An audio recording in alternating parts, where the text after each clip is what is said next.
Sud Radio, mettez-vous d'accord, 9h-10h, Valérie Expert.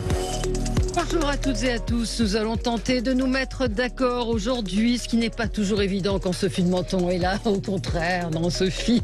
Bonjour Sophie de Menton, chef d'entreprise, présidente du mouvement éthique. Jean-Claude Beaujour, bonjour. Vous êtes avocat, président du forum transatlantique. Jacques Miard, bonjour. Maire LR de Maison Lafitte, bonjour à vous. Et nous attendons Clément Tougeron, analyste politique et communicant au sein du cabinet Tilder. Si je vous dis nouvelle journée de grève, le gouvernement affiche sa fermeté, les grévistes sont déterminés. Est-ce qu'on va vers un blocage du pays? Est-ce que le gouvernement peut céder? Quels sont les aménagements possibles? Bref, on va parler de cette réforme des retraites et puis évoquer également l'Ukraine, livraison d'armes. Rien n'est interdit, dit Emmanuel Macron.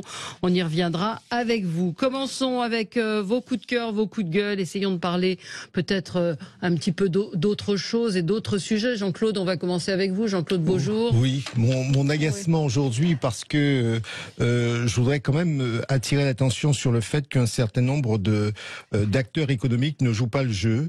Et je voudrais pointer le doigt sur Airbnb, qui est obligé d'être assigné en justice pour payer les taxes d'hébergement qui sont collectées aux collectivités. Alors, ça n'est pas la première fois. L'île d'Oléron est obligée de repartir au charbon.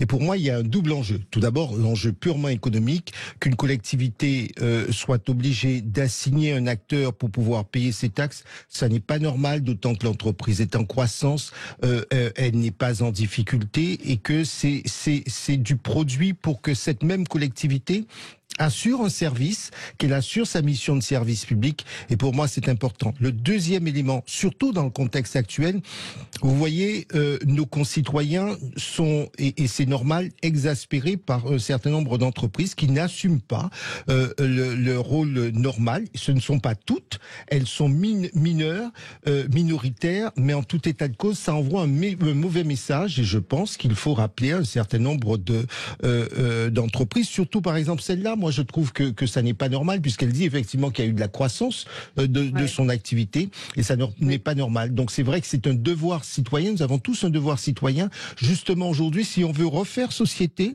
eh bien, il faut que les uns et les autres prennent leurs responsabilités. Comment peuvent-ils y échapper ? Non, mais c'est une taxe c'est quand on fait pas ses déclarations en temps et en heure. Là encore, je vous dis, parce que... Pardonnez-moi, une question justement. Airbnb, celles qui ne paient pas les taxes, est-ce que ce sont les particuliers qui ne paient pas, qui louent Non, les déclarations sont visiblement mal faites. Oui, mais par les particuliers. Par Airbnb, par la société qui doit payer les taxes. Absolument, puisque donc c'est pas les particuliers. Non, sont pas pour que les choses soient très claires, c'est l'entreprise qui doit collecter les taxes. Voilà, mais j'insiste sur le fait que c'est minoritaire comme comportement, mais quand ça se produit, je pense qu'il faut le dire, il faut dire que ça n'est pas acceptable, parce que vous voyez, en ce moment, c'est ça aussi qui peut mettre, qui crée du ressentiment à l'égard du monde économique, alors que nous en avons besoin pour faire fonctionner. On dit jamais quand ça va bien, le monde économique il est formidable. Non, mais vous avez raison de dénoncer ça. Sophie, je viens de dire, Sophie, vous savez que je l'ai dit ça, que c'est minoritaire. Non, mais je l'ai dit que c'est très minoritaire, et je dis bien que là-dessus, nous ne devons rien céder, parce que ce sont des petites fentes qui laissent la porte ouverte à un certain nombre de mauvais penseurs. Jacques Miard, vous avez du Airbnb à Maison Lafitte. J'applaudis des deux mains ce que vient de dire Jean-Claude, pour la bonne et simple raison qu'il y a fraude. Bien sûr. Et qu'il ne faut pas oublier qu'il y a un certain nombre d'hôtels qui vont payer les taxes de séjour, qui sont là notamment pour promouvoir en particulier la politique touristique d'un certain nombre de cités. Donc, il a parfaitement raison de dire et de pointer du doigt, il y a fraude de la part des personnes qui sont inscrites sur Airbnb et qui passent à travers. Ça relève du droit pénal, moi je le dis tout net, parce que c'est une fraude, c'est du vol, et ils se gardent bien sûr cette taxe pour eux-mêmes. En règle générale, les taxes qui sont levées sur tous les hôtels, tous les appartements mis en Airbnb ne sont pas excessives. Donc il ne faut pas non plus exagérer. Et Jean-Claude a parfaitement raison de dénoncer cette fraude qui peut porter à conséquence. Absolument. La taxe est entre, juste un chiffre, la taxe est entre 0,50 en fonction du logement, 0,50 et 4,50 € par jour par logement, c'est donc marginal. Jacques Miard, c'est un coup de gueule. Oui, alors c'est un coup de gueule parce que je constate, et nous constatons notamment en ce moment, qu'il y a énormément de cambriolages, de délits effectués dans nos villes par des gamins de 14-15 ans.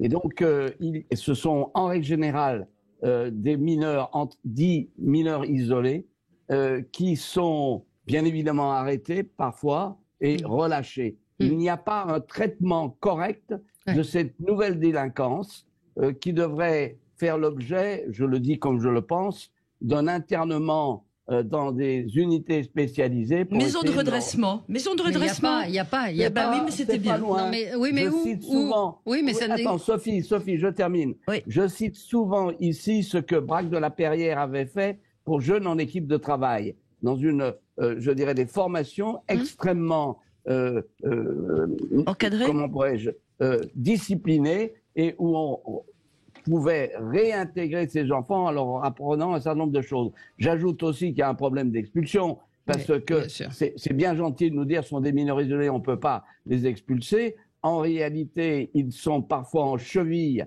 avec des grands frères qui les utilisent.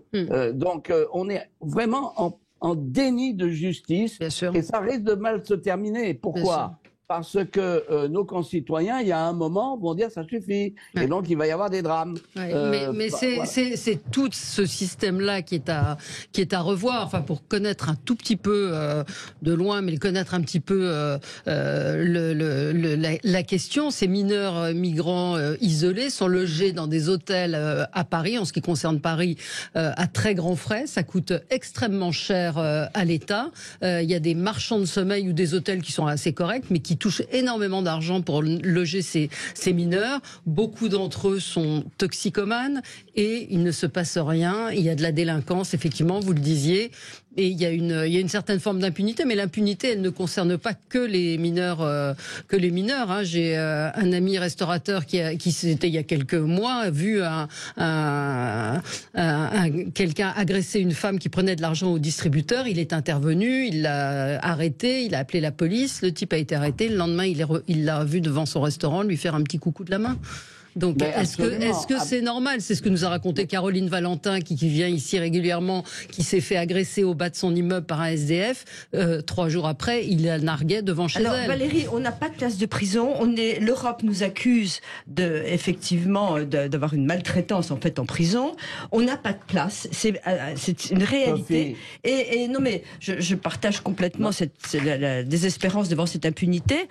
Quand est-ce qu'on va construire vraiment des prisons salubres? Mais non, attendez. Sophie, mais c'est quoi la solution, Jacques Miard? Il y a 15 000, Sophie, s'il vous plaît, il y a 15 000 étrangers, qui sont aussi doubles nationaux, qui sont dans nos prisons. Si on les renvoyait dans leur pays d'origine, on dégagerait déjà pas mal de place. Oui, mais alors, il faut arrêter. C'est un problème de politique, je dirais, pénale, à la fois nationale et au niveau international. Mais on ne peut pas renvoyer, il paraît. Bien sûr que si. Arrêtez. Les Espagnols je vous demande.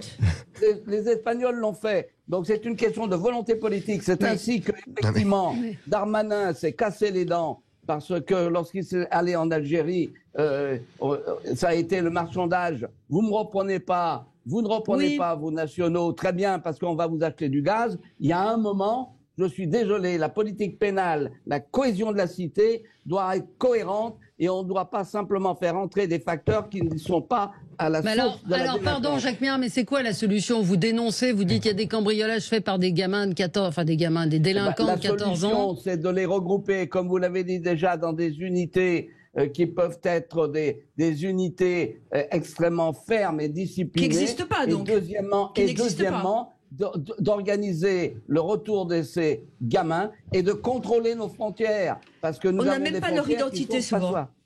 Pardon ?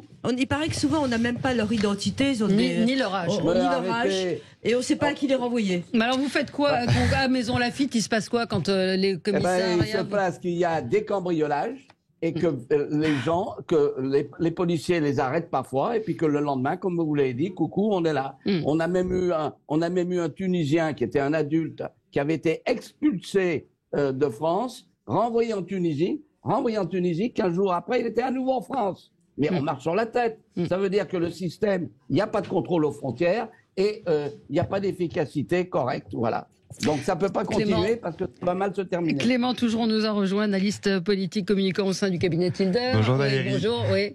Un mot sur ce que vient de dire Jacques Miat? Non, mais pas un mot. En effet, il y a un enjeu sécuritaire qui est extrêmement important et qui dépasse, je crois, largement le sujet des jeunes mineurs isolés. En revanche, il y a une politique aujourd'hui pénale qui est que un étranger qui commet un délit ou un crime ou du pénal en France doit aller en prison s'il est jugé tel que on le dit. Il doit effectuer sa peine, puis s'il est sous le coup d'un OQTF, doit quitter le territoire. Mais c'est aujourd'hui la doctrine qui est mise en place. Alors, j'entends que Jacques Miat veuille remettre ça en cause et se dire s'il commet un délit, on l'expulse directement. Et puis, il ne fait pas sa peine en France. Et puis voilà. Mais attendez, il y a aussi un point de vue qu'il faut prendre en compte, c'est les victimes et parfois qui souhaitent que les personnes puissent effectuer leur peine en France avant d'être expulsées. Donc, je pense pas que la solution soit aussi simple. Et on est dans une situation. Attendez, Jacques Miat. On est dans une situation en plus européenne où il y a un ensemble de traités européens qui. Alors, je sais que ça fera pas plaisir à Jacques Miat, mais il y a un ensemble de traités européens qui régissent la politique, les politiques européennes, et donc il y a une harmonisation européenne qui est nécessaire. On doit marquer une pause 9h15 sur Sud Radio et on continue de débattre avec vous. À tout de suite sur Sud Radio. Sud Radio, mettez-vous d'accord, 9h-10h, Valérie Expert. On continue notre tour de table avant de parler de cette journée de grève, journée de mobilisation avec un gouvernement qui affirme sa détermination. Ce matin, dans le Parisien, on apprend que le président de la République est d'une humeur massacrante. Ça peut se comprendre. On reparlera de tout cela dans un instant. On continue. Clément Tougeron, vous aviez un coup de cœur? Oui, tout à fait. Je ne sais pas si vous vous souvenez de cette histoire dramatique. Le jeune Lucas, enfant de 13 ans, s'est suicidé le 7 janvier dernier. Une enquête a été ouverte le 15 janvier dernier pour harcèlement sur mineurs de moins de 15 ans. Sa famille et ses proches ont pointé du doigt les responsabilités de l'éducation nationale et de ses encadrants, mais aussi l'ensemble des politiques publiques pour lutter contre le harcèlement scolaire sur des jeunes homosexuel, puisque Lucas se plaignait de brimades sur le sujet. Hier, la jeune mère de Lucas a fait une conférence de presse pour la première fois et a dit ces mots notamment: je n'imagine aucune peine, ce sont des gamins, il faut juste que cela fasse réfléchir, peut-être qu'ils interviennent avec nous pour qu'ils expliquent ce qu'il s'est passé, qu'ils regrettent, qu'ils participent à des actions pour prévenir ce qu'il peut se passer pour des personnes harcelées. J'ai trouvé ça extrêmement digne de la part de cette mère qui devait être blessée et meurtrie à un point, je pense, qu'on ne peut pas imaginer. Elle estime que le plan anti-harcèlement n'est pas à la hauteur, que les personnels ne sont pas assez formés, mais que c'est un drame qui est de plus en plus prégnant et difficile à vivre, notamment parce que son jeune s'était plaint de septembre à janvier de brimades de la part de 4 de ses camarades. Et la première ministre a hier annoncé le 30 janvier dernier un plan national contre le racisme, l'antisémitisme, les discriminations liées à l'origine. Peu, voire rien n'est dit sur les attaques sur l'homophobie. En revanche, donc on peut le regretter, bien que côté formation il y a beaucoup de choses. Je souligne juste qu'il y a une marche blanche qui a été annoncée par Geneviève samedi prochain à Épinal, et voilà, je voulais juste faire un coup de gueule. Sophie, je vous écoute. Non, j'ai écouté avec intérêt, j'ai remarqué la même chose que vous. Mais puis alors, concernant la prévention en particulier et l'homophobie dans ce cas précis, j'étais sidérée de voir que c'était un bébé, ce petit garçon. Ouais. Ah oui. Il avait 13 ou 14 ans. 13 ans, ouais. Mais c'était un bébé, vous le voyez. Enfin, et donc, je me demande si j'aurais pensé une seconde à faire de la prévention à cet âge-là contre l'homophobie à un petit garçon. J'ai pensé à ça. C'est dans les classes. C'était un bébé. Oui, mais c'est dans les Alors, écoles. donc on commence à quel âge? C'est pas l'homophobie. Enfin, c'est l'homophobie, mais c'est le harcèlement. C'est le harcèlement en général. C'est de prendre. Non, mais comme on parlait de prévention, effectivement, contre tout ça, je me disais là, comment est-ce que ce petit garçon, vous savez, moi, je suis pas. Jean-Claude Beaujour. Vous évoquez l'âge. Je ne partage pas votre avis parce que je pense que justement. C'est un étonnement, c'est pas un avis. Non, mais je pense que justement ces sujets-là, les sujets où on apprend la tolérance, où on apprend la fraternité. Jacques Méhard est avec nous sur tous les frontons des mairies de la République. On voit marquer liberté, égalité, fraternité. Et je crois que ça s'apprend c'est vrai. dès la maternelle. Et je pense que les enseignants, probablement ici ou là, en fonction de leur cours, à jouer à plein là-dessus. Voilà. Oui, et puis alors les parents, pardonnez-moi, je suis toujours la seule à dire et les parents, parce que qu'est-ce qui éduque les enfants, ce sont les parents. Oui, c'est mais inimaginable. Sur ce sujet-là, ce qui est extrêmement difficile, c'est que vous avez beau être les parents les plus prévenants. La mère le dit, je n'ai pas su prévenir, mais en même temps, ça se passe dans les cours de récréation, ça se passe sur les téléphones. Les enfants n'en parlent pas forcément. Exactement. Il y a une difficulté du dialogue. Vous avez tout à fait raison, les valeurs qu'on inculque tout petit sur la tolérance, la fraternité, etc., c'est de l'éducation. Ah oui, d'accord, c'est de ce côté-là, du côté des parents de harceleurs, absolument. Oui, Jacques Méhard. Attendez, oui, je pense que le sujet est extrêmement grave. Bien sûr. Pour avoir vécu des suicides d'adolescents de cet âge, c'est une chose horrible. Et c'est pas simplement parce que si jamais ces enfants se tuent, c'est qu'il y a un problème important. Bien sûr, je ne mets pas en doute les harcèlements, les choses comme cela, mais il se passe parfois des choses que on a extrêmement des difficultés à appréhender. Moi, j'ai connu plusieurs suicides d'enfants, 13-14 ans, et ils le disaient, ils disaient qu'ils allaient se suicider, etc. Bien sûr, les adultes n'ont pas pris ça au sérieux, et malheureusement, ça on est. Donc, moi, je veux bien que ça soit un problème de harcèlement, mais il faut aller au-delà. Il doit y avoir une faille. Oui, mais sauf que souvent, ceux qui se suicident ne le disent pas, Jacques Méhard, pour avoir connu aussi, hélas... Détrompez-vous, Valérie, je suis désolé. J'ai plusieurs, hélas, exemples contraires. Juste un chiffre qu'il faut savoir. Jeunes avec leur femme, j'en termine, qui déjeunent avec leur femme à midi et 14h, et quand la femme revient le soir, la personne s'est suicidée. Oui, mais c'est ce qu'on dit, c'est qu'ils ne le disent pas forcément. Mais des enfants, il y a des signes. Il y a des signes. Et moi, je connais le cas d'une petite fille qui menaçait de se suicider. Bon, tout le monde prenait peut-être ça en disant blague, et en réalité, non. Donc, c'est un problème extrêmement grave qui dépasse qui dépasse le cas du harcèlement et autres. C'est qu'il y a autre chose que l'on n'a pas découvert. Et ça, c'est là où... Bien sûr, alors, je n'avais pas... Non, mais je n'ai... Alors, juste... C'est-à-dire que le suicide est multifactoriel. Voilà. Attendez, je voudrais... Effectivement, moi, je crois que, pour avoir lu un certain nombre d'études, la douleur des jeunes à l'adolescence, c'est un élément important. Alors, quelle part cela prend dans le suicide, je n'ai plus les chiffres en tête. Une chose est certaine, c'est que c'est vrai que la souffrance de l'enfant, en général, au moment de l'adolescence, est un des motifs de suicide. Bien et sûr. Le suicide est l'un des motifs les plus avancés des décès des jeunes adolescents.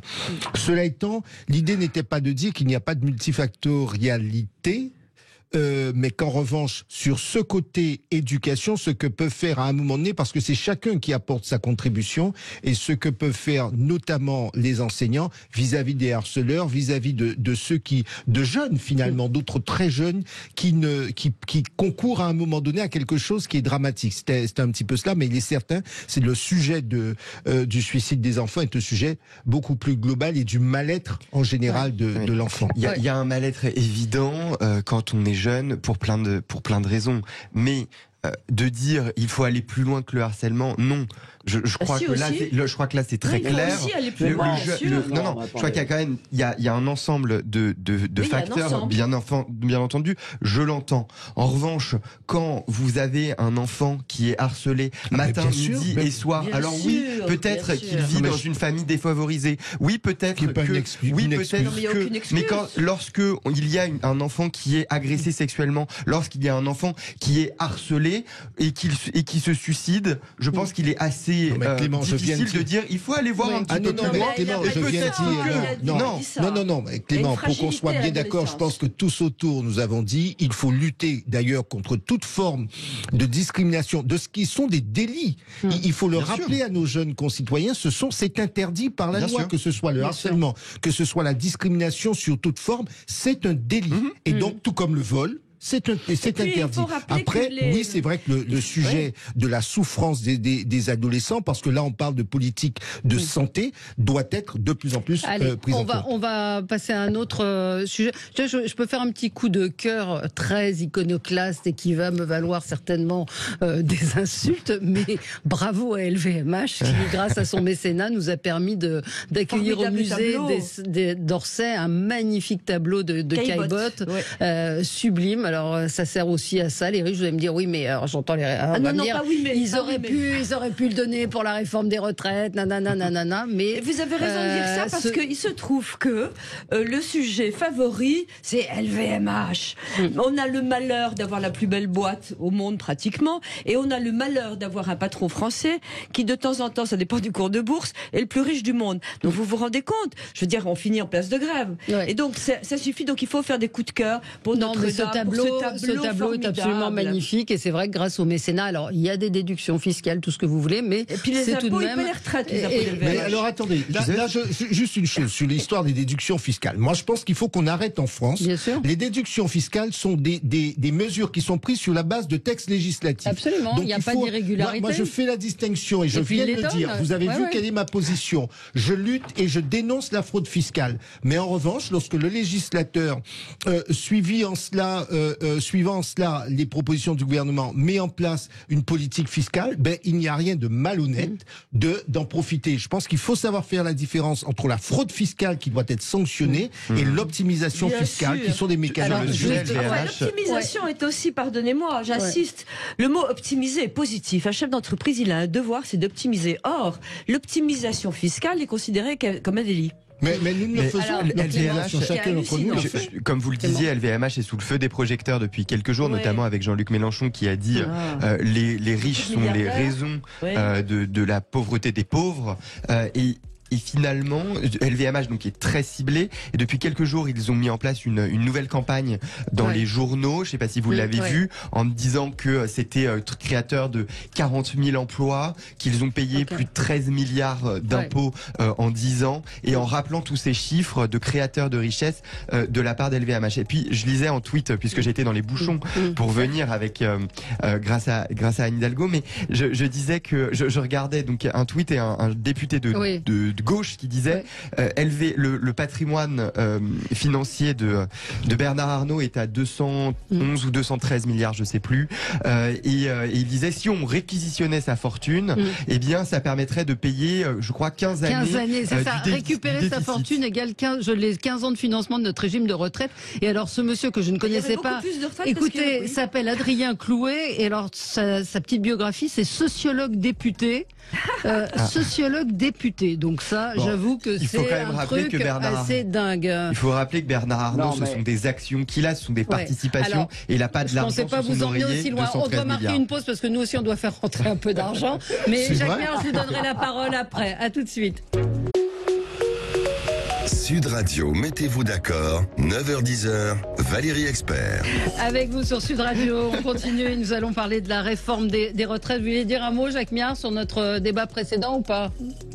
Alors, le débat précédent qui portait sur LVMH et sur LVMH. Écoutez, qu'il y ait des gens riches, personne ne va s'en plaindre, et qu'ils fassent un don justement à l'État, très bien. Le seul problème, c'est que lorsque vous avez des gens qui se donnent des retraites en or en partant à la retraite avec des millions et des millions d'euros, là, ça pose un problème. Parce que, comme disait Karl Marx, c'est que, je suis désolé, mais quand le quantitatif atteint ce niveau, ça pose un problème qualitatif. Ouais. Mais là, c'était pas le sujet, c'était le mécénat, de dire qu'on a un tableau qui reste en France, et ça permet effectivement aux musées nationaux d'accroître leur patrimoine. Absolument. Ça, c'est très bien. Donc, je vais pas montrer du doigt ce genre de choses. Quant à l'optimisation fiscale, elle a quand même un problème, c'est qu'elle joue sur des disparités de législation entre États, et ça, c'est l'état du monde, c'est extrêmement difficile. Non, mais moi, l'optimisation, c'est pas toujours l'optimisation, c'est la recherche parfois, et d'ailleurs l'OCDE s'en est saisi pour essayer d'avoir, je dirais, un impôt minimum. Jacques, vous avez bien compris mon message, et je ne parlais pas de... vous savez bien à quel point je m'insurge contre tout ce qui est fraude. L'idée, c'était de dire qu'il est normal qu'un citoyen... Je parlais plutôt de citoyens comme vous et moi. Lorsque vous avez effectivement des possibilités fiscales pour amoindrir votre imposition, ben ça n'est pas un crime que de le faire. Voilà. Et que souvent les textes, c'est sur la base de textes, parce qu'évidemment, si vous faites quelque chose qui n'est pas conforme au texte, vous serez redressé, c'est de la fraude. Allez, on est d'accord, on va avancer, on est d'accord. Sophie, votre coup de gueule. C'est un coup de gueule, oui. Ça peut être un coup de cœur aussi si on l'inverse. J'ai un petit coup de gueule quand même contre le pessimisme des économistes qui nous ont expliqué pendant la pandémie que on s'en remettrait jamais, que c'était épouvantable, et il y a eu un catastrophisme incroyable qui a poussé d'ailleurs l'État, et ça c'est pas mal à aider les entreprises, mais par exemple les PGE qui pouvaient jamais être remboursés, ça va très bien, ils sont bien remboursés, l'État est content et les boîtes arrivent à le rembourser. Donc il y a un moment où c'est inquiétant parce que à force de dire que ça va très mal, il y a un climat qui s'installe. Donc les économistes il y en a qui vous disent que ça va très bien, donc ça va aller mieux. Alors, ça va aller beaucoup mieux. C'est ce que je vous dis. Ils sont complètement gourés. Pas tous d'ailleurs. Je suis en train de penser à Jean-Marc Sylvestre qui m'engueulait toute la journée en disant tu es pessimiste, les fondamentaux sont bons. C'est vrai. En l'occurrence, le Covid n'a pas détruit les outils de production. Ça a juste été un moment. La croissance a été extrêmement forte. On a là actuellement l'inflation est en train de baisser, et sérieusement aux États-Unis aussi. À l'INSEE, les prévisions sont pas mauvaises du tout. L'inflation, donc je l'ai dit, diminue. Et jusqu'ici, ça va bien. Non, mais vous avez entendu le contraire. C'est pas le cas. Les boîtes vont pas si mal que ça. Alors maintenant, il faut pas tout confondre. Non, il faut pas tout confondre. Racontez-moi ce que vous m'avez dit hier de quelqu'un que vous avez eu. Ça balance. Ça balance. Je vais citer le cas de Mauboussin, un joaillier qui est membre d'Éthique, et sa note d'électricité, pour ça on mélange tout. Sa note d'électricité, il payait 60 000 € dans la fonderie, il en paie 600 000. Des notes d'électricité. Mais comment ces boîtes vont pouvoir tenir? C'est la question aujourd'hui. Je voulais vous dire que les fondamentaux ne sont pas mauvais, l'inflation diminue, les boîtes vont pas si mal. Maintenant, il y a des secteurs qui prennent ça de plein fouet. Et donc, c'est vrai que ceux qui sont très énergétivores, il y a un problème majeur d'énergie. Ça concerne beaucoup de gens. Non, pas tant que ça. Pas tant que ça. Bon, donc vous dites qu'il faut être optimiste, et je dis que vous râlez FMI, contre... en tout cas, alors cette fois-ci, le FMI qui était très pessimiste est beaucoup moins, et tous les indicateurs sont plutôt bons. Oui, il y a des secteurs qui sont en danger, oui, il y a des boîtes qui vont faire faillite, mais de toute façon, la destruction créatrice, ça existe. Il y a des boîtes qui font faillite. On a moins de faillites qu'avant le Covid. Bon. Donc voilà. Donc soyons optimistes. Quand même un coup d'optimisme. Je voulais vous lire le message d'un auditeur et ami qui me dit: la hausse du litre d'essence à 2 €, l'explosion du prix de l'énergie pour les entreprises, la réforme des retraites, tout cela en même temps. Je m'interroge de savoir si Emmanuel Macron ne cherche pas volontairement à faire imploser le pays pour des fins personnelles et ambitions politiques. Il avait été reçu. Il va mettre les Français dans une grande détresse psychologique, dit-il, et c'est vrai que en ce moment c'est pas forcément l'idéal. On a juste, je vous cite un sondage Eudoxa pour Public Sénat. 63% des Français jugent qu'Emmanuel Macron n'est pas un bon président de la République. Valérie, on aborde un petit peu le sujet de la réforme des retraites, et puis du climat social que nous connaissons. En effet, il y a un climat social qui est extrêmement tendu. Vous l'avez dit, l'augmentation des prix, l'inflation qui est toujours importante et les prix qui ne vont pas redescendre. Et puis une réforme des retraites sur laquelle il y a une incompréhension, il y a des difficultés vraiment à comprendre pourquoi elle est mise en place aujourd'hui, et le gouvernement qui finalement reconnaît aujourd'hui qu'il y a eu des problèmes de communication, là où il y a quelques semaines il disait nous avons super bien mené la barque. Là où, en fait, le gouvernement dit cette réforme est indispensable. Et donc, le président, s'il la retire, eh bien, ne pourra pas justifier l'ensemble de ces mesures et l'ensemble Impossible de la retirer. Donc, il ne la retirera pas. Non. Mais là où il a besoin de voir comment avancer, c'est de se dire... Qu'est-ce que je fais après pendant 4 ans? Et donc, s'il ne la fait pas maintenant, il ne pourra pas la faire dans 2 ans, dans 3 ans, dans 4 ans. Alors, c'est pour ça aussi qu'on a la création et la naissance d'un ensemble d'articles. Je regardais hier dans Europe 1 qui disait que le président va dissoudre, il va vouloir mettre Marine Le Pen à la tête du gouvernement, et puis finalement peut-être qu'il démissionnera un an avant les élections pour permettre au fait d'avoir un président intérimaire pendant 1 an, puis il se représentera.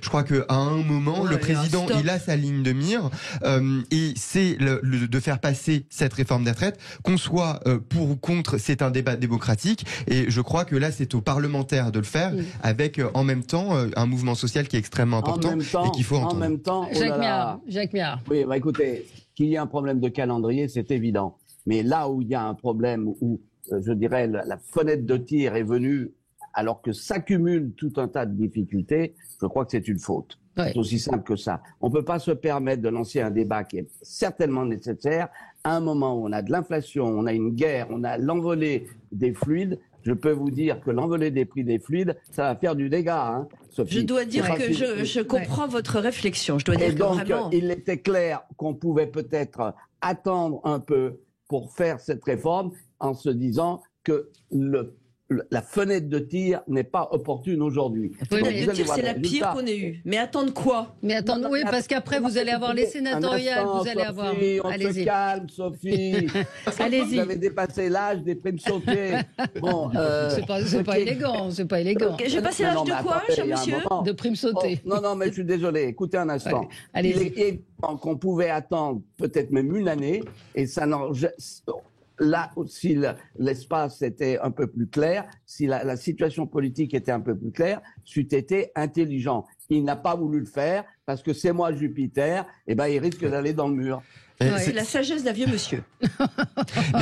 C'est pas la sagesse d'un vieux monsieur, parce que je peux vous dire une chose, je me sens plus jeune que beaucoup de gamins. Oui. Bah, Sophie aussi. Mais Sophie en fait, aussi. C'est pas. Enfin, là, s'il ne l'avait pas fait maintenant, en effet, le timing est des plus difficiles. Bol, hein. Mais comme son argument principal, c'est de dire qu'elle est urgente et indispensable, il y aurait eu un paradoxe à dire je la fais dans 5 ans. Et donc, c'est aussi pour ça qu'aujourd'hui, il l'a fait et qu'il la maintient. Parce que c'est son argument. Tout de suite, il fallait. Relisez le corps. Oui, sans doute qu'il aurait fallu le faire. Mais il y a 3 ans, c'était pas possible parce qu'il y avait le Covid.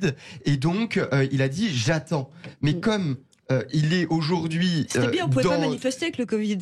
Oui, comme il est aujourd'hui maintenant, eh bien, en effet, une difficulté temporelle avec cette inflation, mais en même temps que l'ensemble de son argumentaire et l'ensemble de l'argumentaire gouvernemental s'est basé sur l'urgence et l'indispensable, eh bien, il est difficile de faire comprendre aujourd'hui, de dire, bon, bah, finalement, on va le faire dans 4 ans. Et là, il y aurait une autre incompréhension. Et dans 4 ans, on dirait, bah, oui, mais pourquoi vous nous la présentez maintenant alors que vous nous avez dit qu'il y a 4 ans? C'est indispensable. Il va falloir recommencer dans 5 ans. Hein. C'est une ça, je ne sais pas. Je ne suis pas spécialiste du sujet des retraites. Alors, Jean-Claude, je pense que le vrai, non, mais c'est parce que ce débat, vous savez, nous étions tous beaucoup plus jeunes en 95, on entendait déjà cela, et puis par la suite, avec. Moi, j'étais pas né en 95. Voilà.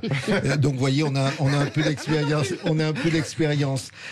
Non, c'est vrai que le sujet tombe très mal. Est-ce qu'il faut une réflexion là-dessus? Oui, parce que malheureusement, contre ceux qui disent c'est la mort, c'est si, non. On vit plus longtemps, on vit en meilleure santé par rapport je veux dire, c'est quand même une hérésie que de dire il n'y a pas de problème, on continue. Et quand j'entends dire que c'est le travail qui tue, là encore, pour qu'on soit bien d'accord, la pénibilité, les gens qui ont commencé très tôt, etc., bien sûr qu'il faut s'en occuper. Et je rappellerai que nous sommes dans un pays où le budget de la solidarité est important. Un peu plus de 500 milliards d'euros chaque année. Donc il faut arrêter de dire qu'il n'y a pas de solidarité à l'égard des plus fragiles. Il faut arrêter de le dire. Il faut surtout mieux gérer l'argent. Ensuite, le vrai sujet, c'est comment est-ce qu'on s'organise, le timing. Moi, je constate que l'allié du président de la République, notamment M. Bayrou, dit qu'il faut trouver, etc., etc. Donc, on voit bien qu'ici ou là, il y a des voix dissonantes. Il aurait été mieux, me semble-t-il, d'attendre un petit peu. Une année n'aurait pas été mauvaise, ce qui aurait permis de continuer à discuter, parce que visiblement, un certain nombre d'alliés de la majorité auraient souhaité discuter plus longtemps. Même si je comprends qu'à un moment donné, il faut y aller. Dans un an, ça aurait été les Jeux Olympiques. Enfin, vous voyez, il y a quand même toujours les fenêtres ne sont pas. Je comprends, mais vous voyez, l'idée c'est pas est-ce que c'est le moment idéal, c'est de savoir est-ce que c'est le moins pire des moments. J'ai presque envie de dire que c'est un petit peu cela. Bon, Jean-Claude a raison. Oui, sur la réforme, alors on a beaucoup de réactions. Je fais juste une petite parenthèse sur ce que Sophie a dit, parce que il y a un auditeur qui dit tout va très bien, Madame la Marquise, par rapport aux entreprises. Et c'est et vous m'avez donné cet article de l'Opinion, entreprise jusqu'ici tout va bien, Madame la Marquise, qui détaille un certain nombre de faits, effectivement. Écoutez, ça pourrait aller. Alors évidemment, quand il y a une boîte qui va mal, on est très embêté de dire que tout va bien, mais ça va beaucoup mieux que tout ce qu'on nous a annoncé. Ce que voient les Français dans leur quotidien, une auditrice me dit la boulangerie de mon enfance est en train de fermer dans le village. Une autre boulangerie, les gens ont 3 pulls et ils n'arrivent pas à chauffer. J'ai pas les mêmes chiffres sur les boulangeries, mais ça n'empêche pas que c'est épouvantable quand une boulangerie ferme, mais je n'ai pas ces mêmes chiffres. Et puis les prix, vous avez beau dire que l'inflation ne va pas durer. Aujourd'hui, vous avez des gens qui, même classe moyenne, disent je regarde les prix, je fais attention, etc. Vous avez raison, elle est en train de diminuer. Je peux pas vous dire le contraire. Essayons de nous réjouir. Mais alors pourquoi on nous annonce 30% d'augmentation dans l'agroalimentaire dans les mois qui viennent? On peut pas tout mettre sur le même plan. La boulangerie, l'augmentation de l'agroalimentaire, on peut pas tout mettre sur le même plan. Sauf que c'est le constat que font les Français aujourd'hui. Valérie, il y a un point majeur qui se passe, c'est l'envol notamment des matériaux de construction. Partout. Et donc ça, c'est un problème. Ça remet en cause les plans des investisseurs. Et ça, c'est très grave. Parce que l'investissement est impératif dans ce pays. Malheureusement, on a trop peu investi. Donc, à partir du moment où les investisseurs se trouvent dans des situations difficiles où ils ne peuvent plus financer les investissements, là, c'est grave. Ouais. Allez, pause, 9h45. On se retrouve dans un instant. Restez avec nous sur Sud Radio. Et on va parler des conséquences de la manifestation d'aujourd'hui. À tout de suite. Sud Radio, mettez-vous d'accord. 9h10, Valérie Expert. On a continué le débat. Nouvelle journée de grève. Donc, encore une fois, un gouvernement ferme, des grévistes fermes également. Est-ce qu'on va vers un blocage du pays? En tout cas, on voit qu'il y a beaucoup de petites villes dans lesquelles il n'y avait pas de manifestants qui aujourd'hui sont très mobilisés. On a Sciences Po qui est bloqué ce matin par ses étudiants. Clément Tougeron m'a dit mon Sciences Po. Oui, votre Sciences Po a déjà dû changer, bien que vous soyez très jeune. J'y étais l'année dernière encore. Qu'est-ce qui est négociable? Qu'est-ce qui peut... Non, il est très jeune. Qu'est-ce qui peut se passer? Ce que vous avez tout à fait raison, Valérie. C'est vous disiez il y a beaucoup de mobilisation dans des petites villes qui ne s'étaient pas mobilisées. Le renseignement territorial indiquait hier que la mobilisation serait à peu près équivalente à celle de la semaine dernière, voire plus. La semaine dernière, on avait dit, le ministère de l'Intérieur avait donné comme chiffre 1,2 million de participants. C'est énorme, et le gouvernement, là où il est sur une ligne de crête, a durci le propos ce week-end, notamment avec l'intervention de la Première ministre, qui a souligné que les 64 ans n'étaient pas négociables. Et la difficulté du gouvernement aujourd'hui, c'est que quand on va dans le fond de la réforme, je pense que si vous demandez, et vous me demandez à moi aussi, ce qu'il y a concrètement dans les 20 articles de cette loi, j'en suis incapable de vous le dire. Mais en revanche, d'un point de vue communication, là, en revanche, ça se voit mieux.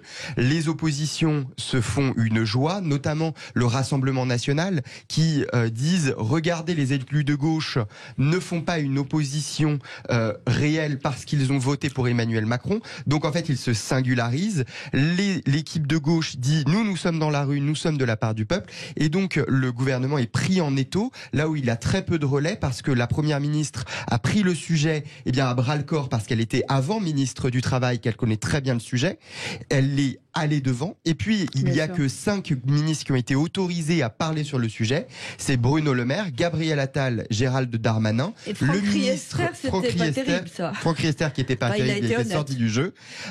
Olivier Véran, le porte-parole, et puis évidemment le ministre qui porte la réforme, Olivier Dussopt. Mais finalement, vous vous rendez compte qu'il y a très peu de personnes qui sont des relais, et la choix tactique qui avait été fait il y a un mois n'a pas été le bon, notamment de dire que cette réforme c'était une réforme d'égalité, parce que la gauche a réussi à retourner le sujet en disant ça n'est pas égal, et ils sont aujourd'hui dans une d'obligation de durcir le ton pour dire c'est indispensable, et de dire c'est indispensable, eh bien vous êtes obligé de durcir le ton là où elle est déjà socialement difficilement acceptable, et c'est pourquoi de la faire passer au 49.3 pourrait être extrêmement compliqué pour le gouvernement. Jacques Miard, peut-être, qui ne parle pas beaucoup. Il est évident, ce que dit Clément, effectivement, on peut le partager. Je crois que la faute du gouvernement, c'est de faire monter, je dirais, la tension.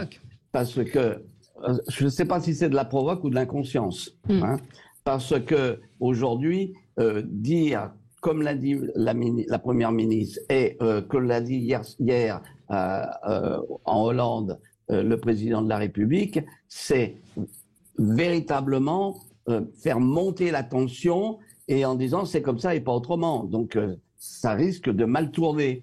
Alors s'il passe au 49.3, ce qui est possible, d'ailleurs ils l'ont inscrit, comme on le sait, dans le projet de la sécurité sociale, donc ils peuvent le faire, et c'est tout à fait vrai que ça risque de déclencher une opposition farouche avec des incidents. Donc je crois que c'est très très mal géré, et les ministres sont là pour porter la parole. On a maintenant des gens, y compris chez les LR, y compris dans la majorité, qui commencent à s'interroger. Donc ça branle dans le manche, c'est tout simple, et on va voir ce qui se passe. Le problème, c'est que dire ah oui, on va voir, c'est donner un faux espoir, parce qu'il n'y a plus de négociation possible, parce qu'ils ont vraiment décidé que c'était ça. Ça passe ou ça casse, donc c'est leur choix aussi. On va voir ce qui se passe. Et puis ensuite, il y a un vrai problème. Moi, j'étais dans une émission hier, et j'en suis pas remise, sur une télévision, de voir, j'étais avec 3 politiques de mouvements différents. Il y avait un Renaissance, un Renaissance, il y avait un CGTiste et il y avait un Vert. Ils se sont insultés. C'est-à-dire, alors déjà s'insulter, c'est pas bien, mais il y avait pas de vérité possible. Ici, on est autour d'une table, on essaie de se mettre d'accord, on nuance les choses. C'était impossible. Quand j'ai dit, écoutez, il y a quand même un élément, c'est que il y avait une retraite à 65 ans qui est passée à 60, mais depuis, on a pris 15 ans d'espérance de vie. Ça dépend en bonne santé ou pas en bonne santé, mais enfin, on a pris 15 ans d'espérance de vie. On m'a dit, oui, vous voulez que les gens meurent. Je veux dire, on en est à ce stade d'argument où aujourd'hui il n'y a plus de discussion possible. Dans le pays, c'est plus possible. Non, mais donc c'est très embêtant. On ne peut pas argumenter sur quoi que ce soit. Je ne sais pas comment ils vont faire à l'Assemblée pour arriver et donc voilà, il faut voir comment la rue va réagir, mais je ne vois pas comment on peut s'en sortir. Non, c'est ça, c'est qu'on a l'impression. Vous l'avez très bien dit, Sophie. Ça passe ou ça casse. Eh bien, c'est ça qui change de l'alternative. Mais ça casse comment? Ça veut dire quoi? Que le gouvernement pourrait retirer le projet? Pourrait tomber, tout ça. Quand on est président de la République, on évite de mettre le pays dans une impasse. Et donc, c'est ce qui va se passer. Parce que si ça passe ou ça casse, c'est très grave. Ouais. Moi, j'ai entendu tout à l'heure, lorsque vous disiez qu'il y avait il y a toujours des gens qui sont un peu, qui disent voilà, peut-être que le président essaie de faire telle chose pour démissionner. Je pense on est surtout pas à cela, parce que tout ça, ça se retournerait contre l'ensemble des Français, y compris contre le gouvernement et chacun d'entre nous. Je pense qu'aujourd'hui, nous avons intérêt à faire fonctionner le pays, et justement parce qu'on se dit qu'un certain nombre d'entreprises progressent, parce que certains veulent de l'emploi, parce qu'on dit qu'il qu'il faut limiter le chômage, etc. Si nous allons sur cette voie-là, c'est la catastrophe assurée. Maintenant, moi, je suis effectivement sidéré par le fait que sur ce sujet, personne ne veut parler honnêtement. En tout cas, certains ne veulent pas. Oui, vous avez raison lorsque vous dites on vit plus longtemps. La question n'est pas de savoir si on vit en bonne santé. Oui. On vit en meilleure santé. Avant, lorsqu'on vous disait cancer, c'était condamnation à mort dans les quelques mois. Oui, mais c'est pas tout le monde. Tout le monde. Enfin, vous avez des infirmières qui à 60 ans sont cassées. Mais c'est pas le sujet. Mais justement, mais justement. Je dis bien, on vit plus longtemps en meilleure santé. Et ça coûte très cher quand on vit en mauvaise santé. Vous savez, nous avons aujourd'hui, vous savez, quand on entend dire que tel parent est malade, il a quel âge? Ah ben 90 ans. Ça n'est plus surprenant. Ce qui veut dire que vous avez des périodes de 30 ans de retraite. Oui, il faut en tenir compte. Et donc le fait de dire qu'on doit protéger, là encore, je redis, on doit protéger les plus vulnérables et nous avons une grosse politique de solidarité. Il faut continuer en ce sens. Mais nous ne pouvons pas ignorer le fait qu'avant on partait à la retraite pour quelques années, et quand on me dit avant c'était tellement mieux, avant c'était, vous vous souvenez de la musique Les Corons, quand on descendait à la mine, vous pensez que c'était mieux avant? Donc quand j'entends Monsieur Mélenchon et ses amis dire avant c'était merveilleux, non madame, c'était pas merveilleux avant. Et puis là, en plus avec cette espèce, et ça c'est très grave pour les jeunes, le travail, je veux dire on revendique, et hier encore, on revendique le droit à la paresse politiquement. Je veux dire que on a un rapport au travail en France qui est dramatique. J'entends le jeune de la table. Non, là où, en fait, ces propos, je peux les entendre. En revanche, pour vos auditeurs qui ont des métiers pénibles, bien sûr, c'est pour ça qu'on peut pas globaliser. Voilà, des métiers pénibles, durs, qui sont de porter des charges très lourdes, d'avoir des horaires extrêmement importants, les infirmiers, etc.